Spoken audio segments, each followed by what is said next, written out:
नमस्कार मित्रों, मेरा नाम है स्वाति कपूर। मैंने आज से अपना YouTube चैनल लॉन्च किया है जिसका नाम लिखा है मेरे सामने, learn astrology and power of karmas.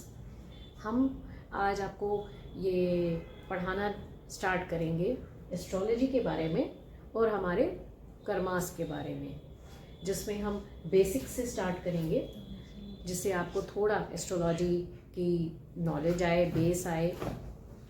ज़रूरी नहीं है कि आप बिल्कुल एकदम मास्टर बन जाएंगे, क्योंकि किसी भी चीज़ को मास्टर करने में तो काफ़ी साल लगते हैं, मगर आपको धीरे धीरे करके उसका ज्ञान आने लगेगा कि एस्ट्रोलॉजी किस तरीके की साइंस है। तो आई होप आपको मेरा ये वीडियो अच्छा लगे। आज मेरा पहला दिन है, पहले दिन मैं वीडियो स्टार्ट करें, तो आई होप आपको मेरा एफर्ट अच्छा लगे। अगर आपको अच्छा लगे तो आप लाइक कर सकते हैं, कमेंट कर सकते हैं और बट ऑब्वियस सब्सक्राइब भी कर सकते हैं। आई होप आपको अच्छा लगेगा। हम स्टार्ट करते हैं वीडियो अपना।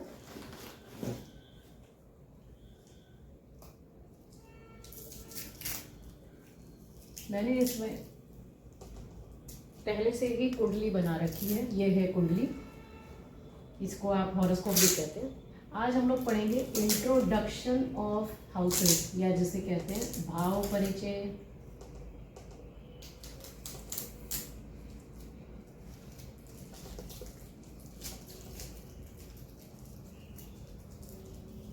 ये है हमारे 12 भाव, कुंडली के 12 भाव या हॉरोस्कोप के 12 भाव। इनको हम 12 घर भी कहते हैं।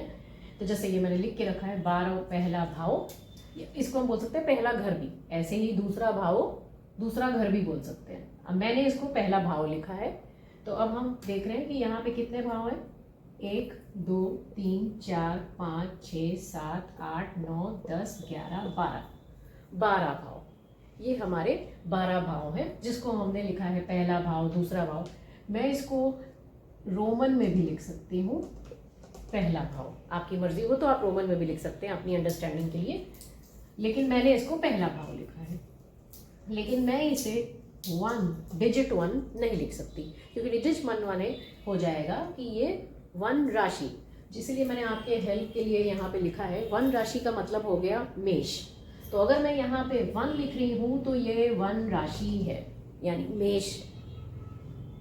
मेष का हमारा लग्न हो गया, ना कि पहला भाव हो गया। क्योंकि अगर ये यहाँ आ गई 1 तो ये पहला भाव हो जाएगा, नहीं, ये है मेष राशि, मतलब 7वें भाव में या 7वें भाव में मेष राशि है। इसलिए हम इस डिजिट का यूज नहीं कर रहे हैं। आपका मर्जी, आप पहला भाव लिख लें, आपका मर्जी आप रोमन में लिख लें। अब हम इनको थोड़ा सा इंट्रोड्यूस करेंगे। इंट्रोडक्शन ऑफ हाउसेस लिखा है तो कि पहले भाव से क्या होता है। पहला भाव, या हम कहते हैं इसे तन भाव, तन, कभी कभी तनु भी कहते हैं। तन भाव, तन माने इसका आपको आंसर खुद ही मिल रहा है, शरीर। ये हमारे पूरे फुल शरीर के बारे में, फुल बॉडी के बारे में बताता है कि हमारी बॉडी कैसी होगी, हम लंबे होंगे, छोटे होंगे। तो ये हमारा बॉडी के बारे में बताता है, शरीर के बारे में बताता है, हमारे बारे में भी बताता है, मतलब पूरे हमारे ही बारे में। जैसे यहाँ पे मैं बैठा दूँ सूर्य को मैंने लोकेट कर दिया यहाँ पे, तो अब मैं गुस्सैल हो जाऊंगी, क्योंकि मैंने यहाँ पे सूर्य है, तो सूर्य आपको पता है क्रूर ग्रह है, तो ये अब आप गुस्सैल हो जाएंगे, आपके स्वभाव में गुस्सा आ जाएगा। अब ये देखिए, अब मैं यहाँ पे अगर शनि को लोकेट कर दूं तो मैं थोड़ी सी सांवली हो जाऊंगी। तो जिस तरीके का ग्रह यहाँ बैठा होगा, आपका तन, क्योंकि तन भाव है, आप ऐसे ही बन जाएंगे। तो अभी हम थोड़ा थोड़ा ही डिस्कस कर रहे हैं, ज़्यादा नहीं डिस्कस कर रहे हैं, थोड़ा लेके चल रहे हैं, डिटेल में बहुत ज़्यादा नहीं, डिटेल में आगे बढ़ेंगे। अब आ जाते हैं दूसरे भाव। दूसरे भाव को धन भाव या फिर वाणी भाव भी कहते हैं। वाणी, यहाँ से वाणी देखते हैं तो वाणी भाव भी कह सकते हैं। धन भाव मेनली हम इसको रेफर करते हैं।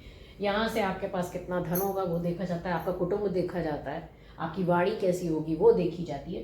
तो मेजरली यही जो है, मेजर की धन देखते हैं, वाणी, आपकी वाणी एकदम कैसी होगी, आप बहुत अच्छे से बात करेंगे, किसी से भी बहुत ही सौम्यता से बात करेंगे, या बहुत आपकी वाणी में बहुत जिसे कहते हैं ब्लंटनेस होगी, ये आपको यहीं से पता चलेगा। अब यहीं से आप फिर से देख सकते हैं, अगर आपकी यहाँ सूर्य बैठ गया तो आपकी वाणी बहुत ही तेज होगी।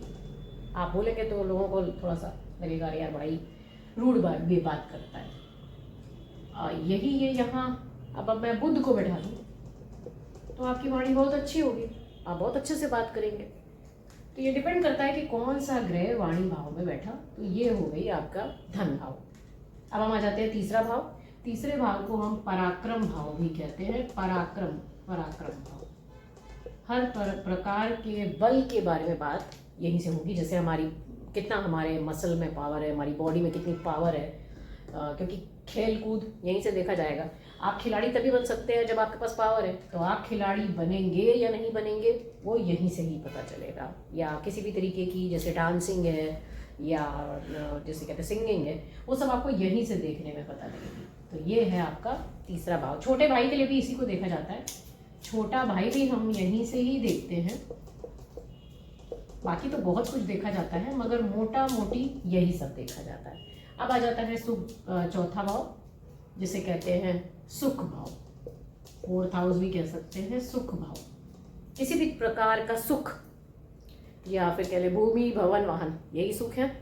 भूमि है आपके पास, कितनी एसेट्स हैं, कितने आपके पास घर हैं, कितने सुंदर घर हैं, या ये कह लें कि कितने आपके पास गाड़ियाँ हैं, कितनी हाईफाई गाड़ियाँ हैं। तो ये सब आप यहीं से देखेंगे। और माता का सुख, क्योंकि अगर आपकी माता आपके पास नहीं तो ये सारे सुख भी बेकार हो जाएंगे। तो सारा माता का सुख भी यहीं से देखते हैं। तो मेजरली भूमि भवन वाहन, माता का सुख, ये सब आप यहाँ से देखते हैं। तो किसी भी तरीके का सुख, जो आप सुख की कल्पना अपनी लाइफ में करते हैं, वो आपको यहीं से देखना पड़ेगा। अब आप आ जाते हैं 5वां भाव, जिसको हम ज्ञान भाव भी कह सकते हैं, प्रेम भाव भी कह सकते हैं। मैंने इसको प्रेम भाव लिखा है। यहाँ से हम देखते हैं कि लेट से आपका लव मैरिज होगा, या लव मैरिज आपकी सक्सेसफुल होगी या नहीं होगी, या लव आपका सक्सेसफुल होगा कि नहीं होगा, या मतलब ये आप यहाँ से देखते हैं आपका लव। और उसके अलावा आप कितने ज्ञानवान हैं, क्योंकि ज्ञान भी आपको यहीं से ही देखना है। ये आपका ज्ञान।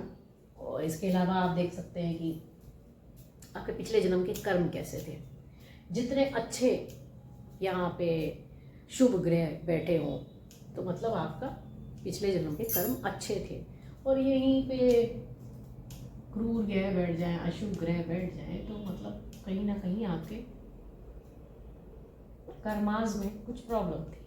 तो इसलिए हम ये कह रहे हैं कि अगर ये भाव शुभ है, शुभ कर्तरी में है, शुभ दृष्टि में है, या शुभ ग्रहों से युक्त है, तो आपका पिछले जन्म के कर्म अच्छे हैं।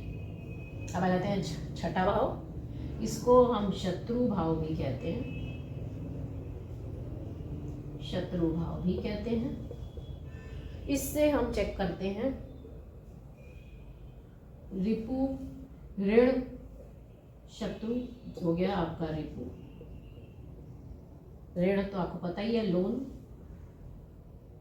कंपटीशन भी हम यहीं से देखते हैं। और इसको शॉर्ट फॉर्म में मोस्टली यही बोला जाता है, रोग, रिपु, ऋण। तो रोग तो आपको पता है, छोटी बीमारियां जो लॉन्ग टर्म नहीं है, कह लें शॉर्ट टर्म जो बीमारियां हैं वो हम यहीं से देखते हैं। जितनी भी शॉर्ट टर्म बीमारियां हैं वो हम यहीं से देखते हैं। तो हो गया आपका रोग, रिपु और ऋण। आपने देखा यहाँ शॉर्ट टर्म बीमारी, लोन भी यहीं से देखते हैं, और कंपटीशन भी यही देखते हैं। तो ये हो गया आपका शत्रु भाव। 7वां भाव, सप्तम भाव भी बोलते हैं कुछ लोग इसे। ये है आपका भोग। यहाँ से हम देखते हैं विवाह। मोस्टली विवाह की बात जब भी होगी वो यहीं से होगी। यहीं से पता चलेगा कि आपका स्पाउस कैसा होगा, आपकी उसके साथ अंडरस्टैंडिंग कैसी होगी। तो ये है आपका 7वां भाव। यह भी आ जाता है 8वां भाव। इसको आयु भाव भी कहते हैं। यहाँ से हम देखते हैं व्हाट ऑब्वियस आयु देखते हैं। इसके अलावा हम देखते हैं कि आप योगा मेडिटेशन में कितने अच्छे होंगे, या आप रिसर्च में कितने अच्छे होंगे। यहाँ से हम गड़ा धन भी देखते हैं। किसी भी प्रकार का गड़ा धन यहीं से देखा जाता है। किसी भी प्रकार का गड़ा धन आपको यहीं से ही मिलेगा। समुद्र पार की यात्रा भी यहीं से देखते हैं। वैसे बहुत कुछ रहता है उसके अंदर देखने के, लेकिन मोटा मोटा ये मेजरली आयु के लिए आप मतलब रिसर्च, जो साइंटिस्ट बनते हैं उनका रिसर्च वर्क कितना सक्सेसफुल होगा वो इसी से देखते हैं। योगा, मेडिटेशन, ये सब, शेयर मार्केट भी, ये सब इसी से हम लोग देखते हैं। अब आ जाते हैं 9वां भाव, जिसे हम भाग्य या धर्म भाव भी कहते हैं, आपकी मर्जी, जैसे आप धर्म भाव समझ ले, भाग्य भाव। यहाँ से इंसान का क्या भाग्य है वो पता चलता है, कितना लकी है वो। यहाँ से हम बात करेंगे पूजा की कि मतलब कितने आप धार्मिक हैं, कितने धार्मिक हैं आप, आपको पिता का कितना सहयोग मिलेगा। उच्च शिक्षा के बारे में भी यहीं से बात की जाती है। तो आप देखते होंगे कई लोग पूजा पाठ करवाते हैं, कई मंदिर बनवाते हैं, बड़े बड़े आयोजन करवाते हैं, वो वही करवाते हैं जिनका ये 9वां भाव या भाग्य भाव या धर्म भाव बहुत ही स्ट्रांग हो। वही सेम शुभ ग्रहों से युक्त, शुभ ग्रहों से दृष्ट या शुभ कर्तरी में, ये सब कुछ वही शुभ अगर होंगे तो ये ज़रूर आपका पूजा पाठ में मन लगेगा, आपको पूजा के बड़े बड़े अनुष्ठान करवाने का मन करेगा। अदरवाइज आप उतना स्ट्रांगली पूजा नहीं कर पाएंगे। 10वां भाव यानी कि कर्म भाव। कर्म भाव हमारा, हम क्या बनेंगे, हमारा करियर क्या होगा, हम जैसे किसान होंगे या हम इंजीनियर होंगे या हम डॉक्टर होंगे, हम क्या होंगे, ये सारा डिसाइड करेगा ये कर्म भाव। और उस प्रोफेशन में भी हमारा क्या स्टेटस होगा वो भी यही डिसाइड करेगा, कितना वो शांति का होगा या कितना उसमें प्रॉब्लम्स होंगी, वो ये सारा कर्म भाव ही डिसाइड करेगा। जैसे यहाँ पे मंगल बैठ जाए तो मंगल यहाँ दिग्बली हो जाते हैं, तो बट ऑब्वियस है आप अपने प्रोफेशन में कितने स्ट्रांग हो गए आप समझ ही लीजिए। अब आ जाते हैं हम 11वें भाव पे या फिर लाभ भाव। यहाँ से हम देखते हैं कि हमारी लाइफ में लाभ कितना मिलेगा हमको। लाभ के लिए ही चलना है, अगर लाभ है तो पैसे हैं तो लाभ आता ही रहेगा, या लाभ नहीं आएगा, या लाभ रुक रुक के आएगा, लाभ आना आसानी से आएगा या लाभ आने में परेशानी होगी, ये सब हमको लाभ भाव ही बताएगा। हालांकि ये इस भाव में चाहे कोई भी ग्रह बैठे अच्छा ही फल देता है, चाहे शुभ हो चाहे अशुभ हो, अच्छा ही फल देता है, क्योंकि ये अशुभ भाव है तो इसमें अशुभ ग्रह बहुत अच्छा ही फल देते हैं। तो ये आपको उस वक्त उस कुंडली के हिसाब से देखना पड़ेगा कि वहाँ बैठा हुआ ग्रह कौन सा है, किस भाव का स्वामी है, ये सब देखना पड़ता है, तब पता चलेगा कि ये कितना अच्छा आपको लाभ आएगा। लेकिन ये है लाभ भाव। यहाँ से हम देखते हैं कि हमें लाभ कैसा आएगा। अब ये है 12वां या व्यय भाव। किसी भी भाव का 12वां भाव उसका व्यय दिखाता है। जैसे हमारा पहला भाव मतलब हम, तो हमारा व्यय ये हो गया 12वां भाव या मृत्यु भाव भी इसे कहा जाता है। इधर से हम देखते हैं हॉस्पिटल, इधर से हम देखते हैं जेल। हॉस्पिटल जाएंगे तो निकलेंगे आसानी से कि नहीं, जेल जाएंगे कि नहीं, जेल हॉस्पिटल। शैया सुख भी यहीं से देखते हैं। तो ये है मोटे मोटे आपका 12 भाव, जिनमें आपको मैंने बताया कि हर भाव कुछ बताता है। तो ये सब भाव हमें कुछ ना कुछ बताते हैं और हमारी लाइफ की पूरी साइकिल को कंप्लीट करते हैं। हम यहाँ पैदा हुए, ये साइकिल चालू हुई और ये साइकिल ख़त्म हुई हमारी मृत्यु पे। तो ये हमारी फुल साइकिल है। कोई ऐसा हमारी लाइफ का पार्ट नहीं है जो इस 12 भाव में टच ना किया हो, चाहे वो फिर हमारी शादी हो, चाहे वो हमारे बच्चे हो, हर चीज़ यहाँ से, चाहे वो हमारी बीमारी हो। मतलब ये एक कुंडली नहीं है, ये हमारी लाइफ की फुल साइकिल है। तो ये तो हमने पढ़ लिया इंट्रोडक्शन ऑफ हाउसेज, और ये है कुंडली और ये है इसके 12 भाव। और ये इसके लिए मैंने आपके लिए यहाँ पे लिखी हैं 12 राशियाँ, जिससे कि आप ये कंफ्यूज ना हो। क्योंकि अगर ये 10वां भाव में 8 लिखा है तो इसका मतलब ये नहीं है कि ये 8वां भाव है। इसका मतलब है 8 के सामने ये वृश्चिक चक्र लिखा है, ये वृश्चिक चक्र राशि है। मतलब 10वें भाव में या 10th हाउस में, ऐसे भी लिख सकते हैं अगर आपको इंग्लिश में अच्छा लगता है तो। 10th हाउस में राशि है वृश्चिक, ना कि ये 8th हाउस हो गया। तो इसलिए यहाँ हम डिजिट्स नहीं यूज़ करते कि कोई कंफ्यूजन नहीं हो। आई होप आपको समझ में आया होगा। ये है पूरा आपका कुंडली, जिसका मैंने आज आपको केवल इंट्रोडक्शन ऑफ हाउसेस बताया है। अब मेरा जो चैनल का नाम था वो मैंने आपको पहले ही बताया, वो है learn astrology and power of karmas. आपने एस्ट्रोलॉजी पढ़ ली, अभी पावर बची है कर्मास की। ये है पावर ऑफ कर्मास, क्योंकि एक तरीके से समझ लीजिए ये था आधा पार्ट आपकी लाइफ का। अब बचा हुआ आधा पार्ट है ये पावर ऑफ कर्मास। क्योंकि अगर ये नहीं है तो आपकी कुंडली के बारे में कुछ भी बोलना कुछ समझ नहीं आएगा कि क्या आप कर रहे हैं क्या नहीं कर रहे, क्योंकि ये बहुत ही इम्पॉर्टेंट है। अब मैं आपको बताती हूँ थोड़ा सा पावर ऑफ कर्मास के बारे में, जिससे कि आपको समझ आए कि जब भी आप किसी पंडित के पास जाते हैं तो आप बोलते हैं ये रही हमारी कुंडली पंडित जी, ये मान लीजिए ये है आपकी सैंपल कुंडली, मान लेते हैं ये कोई सैंपल कुंडली मेष लग्न मान लेते हैं सैंपल। पंडित जी मुझे ये प्रॉब्लम है, पंडित जी मुझे वो प्रॉब्लम है। अब प्रॉब्लम का तो हम लोग कुछ नहीं कर सकते। ये जो कुंडली बनाई है ये आप पंडित जी के पास जब पहुँचे तब नहीं आई है, ये जब आप पैदा हुए तभी ये कुंडली आ गई थी। तभी मैं मान लीजिए अगर यहाँ सूर्य बैठे थे तो तभी बैठ गए थे, वो आज नहीं बैठे जब आप पंडित जी के पास आए जब आपको परेशानी हुई, ये तभी बैठ गए थे जब आप पैदा हुए थे। तो इसलिए ये मतलब हुआ कि इस कुंडली को हम चेंज नहीं कर सकते, ये कुंडली हम चेंज नहीं कर सकते, किसी भी हालत में हम कुंडली चेंज नहीं कर सकते। तो हम चेंज क्या कर सकते हैं, अपने कर्मास चेंज कर लेते हैं। मान लिया हम ये कुंडली लेके आए थे तो हमारी लाइफ थी लेट से +50 या -50, +50 में लिख देती हूँ, मतलब पॉजिटिव में मान लीजिए +50 के साथ हम पैदा हुए। अब अपनी लाइफ के दौरान हमने -25 -25 जैसे कर्म किए तो हम पहुँच गए +50 -75 पे। तो मतलब इन टोटलिटी हम पहुँच गए हैं -25 पे। ये कुंडली फिर कुछ नहीं कर पाएगी, आपके कर्मास खराब है। फिर से आपको ये सब झेलते हुए आपको मोक्ष मिलेगा कैसे, ये तो सोचने की ही बात है। अब जब आपकी ये लाइफ ख़त्म होगी तो नेक्स्ट लाइफ आपको फिर लेनी पड़ेगी, जिसमें आप ये -25 का हिसाब करेंगे। तब आपने अगर अच्छे कर्म किए तो ये काउंटर हो जाएगी, और अगर आपने फिर से कर्म खराब किए तो फिर आपको जन्म लेना पड़ेगा -25 या -50 के साथ। तो पावर ऑफ कर्मास बहुत ज़रूरी है। इसको बताने का एक और भी तरीका है, अगर आप लोगों को ये मैथमेटिकल भाषा में समझ में नहीं आ रहा तो मैंने एक बाल्टी पानी लाया, उसके अंदर कुछ पानी था, ये भरा हुआ पानी मैं लेके आई हूँ, लेकिन रास्ते में मैंने कुछ पानी गिरा दिया, तो अब मेरे पास वो भरा हुआ बाल्टी पानी नहीं है, वो पानी ख़त्म हो चुका है। ये है हमारे जो हम कर्मास लेके आए थे, और ये है बुरे कर्मास जिसकी वजह से ये बाल्टी हमारी खाली हो गई, तो हमें अच्छे फल नहीं मिलेंगे। इसका मतलब आपके कर्मास बहुत ज़रूरी हैं। आप अच्छे कर्म करेंगे तभी आपकी ये कुंडली के अच्छे योग भी आपको दिखाई देंगे, नहीं तो आपको ऐसा लगेगा यार ये तो कुंडली कुछ काम ही नहीं कर रही, क्योंकि आप तो आधा काम कर रहे हैं।